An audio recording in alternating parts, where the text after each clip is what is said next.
ਉਹ ਤੇ ਤੁਹਾਡੇ ਅੱਗੇ ਤੇ ਗੂੰਗੇ ਉਹ ਬੋਲ ਪਏ ਭਾਈ ਮੌਲਾ ਦੀ ਸੌਂ ਬਾਂਦਰ ਗੱਲਾਂ ਕਰਨ ਲੱਗ ਪਏ ਨੇ। ਇਹ ਨਾ ਕਰੇ, ਇਹ ਹੁਣੇ ਥੱਥਾ ਬੋਲਣ ਡਿਆ ਸੀ। ਓਏ ਦੱਸ ਓਏ ਮੈਂ ਤਿਤਿਆ मैं तितिया है, पंजाबी च थथा है, उर्दू च सही है। कॉल किसकी पकड़ी गई थी? मेरी बदनसीब दी फड़ी गई जी। ओहो, मैं सर नशे नुशे मंगा लेना हुंदा सा, बस उतों फड़िया गया। बाबा जी आप कुछ नहीं कह रहे, क्या सूरत हाल है? ਇਹ ਜੀ ਕੀ ਦੱਸਾਂ, ਸਾਰੇ ਦਾ ਸਾਰਾ ਆਵਾ ਵਿਗੜਿਆ ਹੋਇਆ ਹੈ। ਸਾਰੇ ਅਸੀਂ ਨਸ਼ਿਆਂ ਤੇ ਲੱਗੇ ਹੋਏ ਆ ਤੇ ਆ ਮਾਈ ਸਾਡੀ ਸਪਲਾਈ ਰਹੇ। माई रिस्पेक्ट के साथ कहते हैं जी, ये माई कहते। देखो जी मेरा तो इतबार ही उठ गया। इन्नी मैं खिदमत की थी, इन्नी सेवा की, रोज़ इनू पाइनएप्पल का जूस पियाना। किनू इनू और किनू ਇਹ ਅੱਗੋਂ ਉਹਨੂੰ ਪਿਆ ਦਿੰਦੀ ਸੀ ਜਿਹਨੂੰ ਲੱਗਾ ਹੀ ਨਹੀਂ।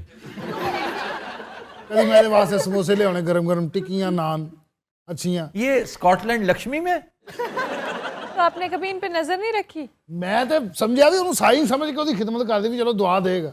ਮੈਨੂੰ ਕੀ ਪਤਾ ਪਿਆਰ ਦੀਆਂ ਪਿੰਗਾਂ ਚੜਾ ਰਹੀ ਉਹਦੇ ਨਾਲ ਮਨਹੂਸ ਔਰਤ। मनहूस औरत किसको कहा है तुमने? देखो अच्छा दिलचस्प गल दसा सर तुहानू, हाँ जी, ਇਹਦੀ ਸਜ਼ਾ ਰਹਿ ਗਈ ਹੈ 6 ਸਾਲ ਔਰ ਉਨੀ ਇਹਨੂੰ ਸਜ਼ਾ ਹੋਣ ਲੱਗੀ ਹੈ। ਦੋਨਾਂ ਇੱਕੋ ਜੇਲ੍ਹ 'ਚ ਹੋਣਗੇ। भाई वाह वाह वाह वाह वाह। वाह वाह वाह वाह।